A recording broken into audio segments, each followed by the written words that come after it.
صرف اور صرف ہمیں دبانے کے لیے کہ ہم شاید ڈر جائیں گے، ہم گھبرا جائیں گے، ہم دل برداشتہ ہو جائیں گے۔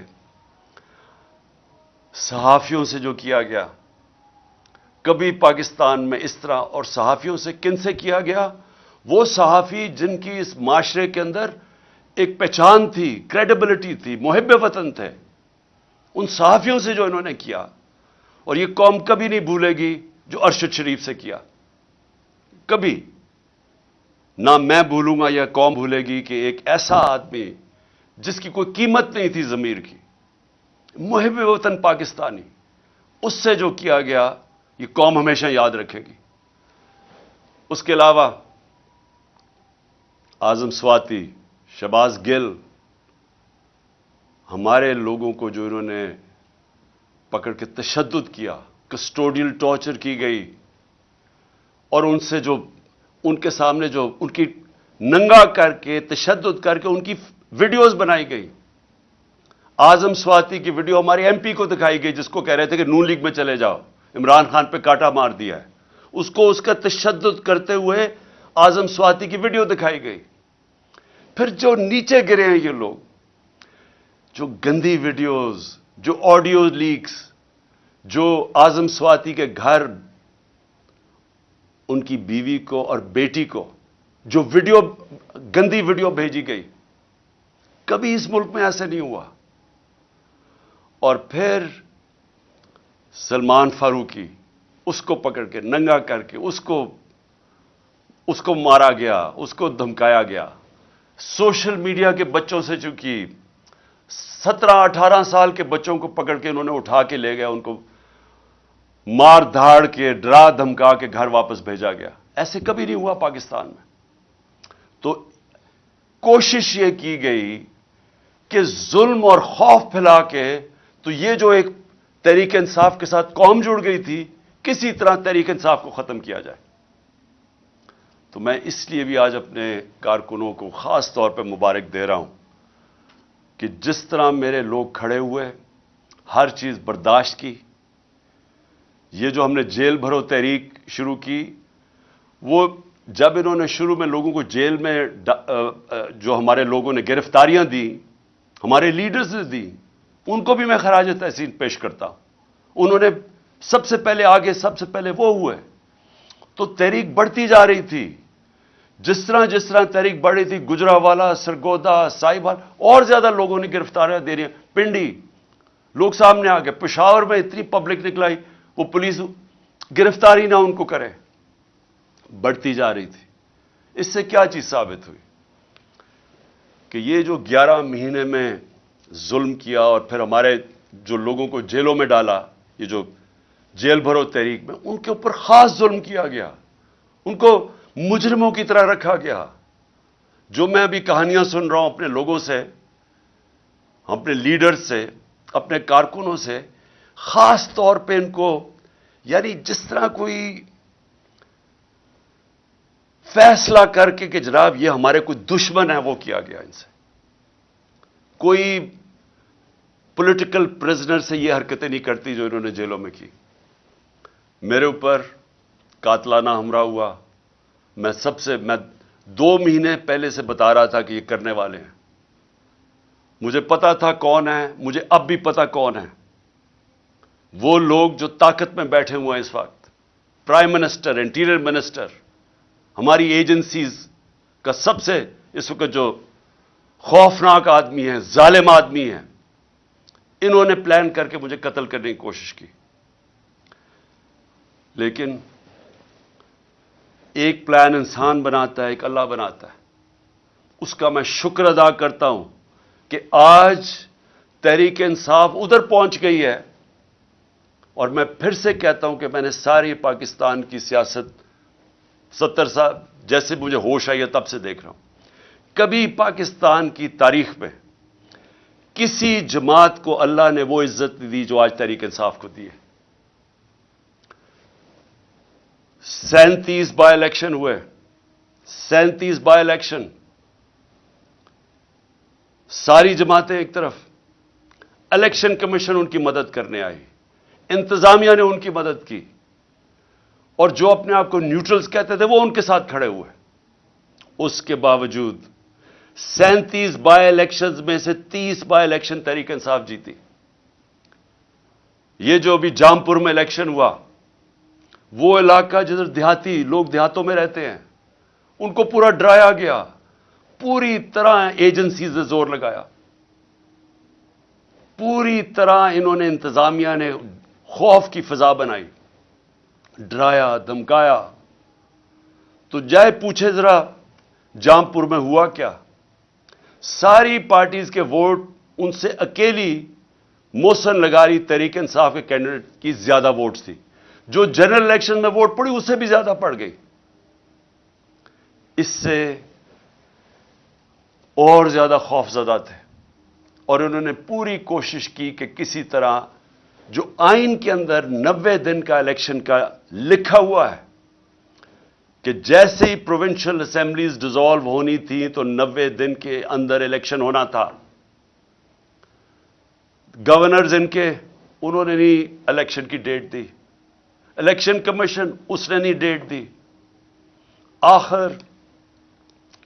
آخر میں سپریم کورٹ نے پھر اس کے اوپر ایکشن لیا اور آج ساری قوم سپریم کورٹ کا شکر گزار ہے کہ آپ نے اس ملک کے آئین کی حفاظت کی اور آپ نے ملک کو الیکشن کی طرف لگایا جو ایک ہی طریقہ ہے.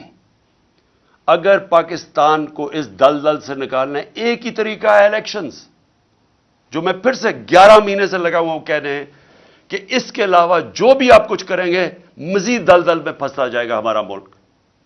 اور آج حالات کیا ہے؟ آج اگر پاکستان کے آپ حالات دیکھیں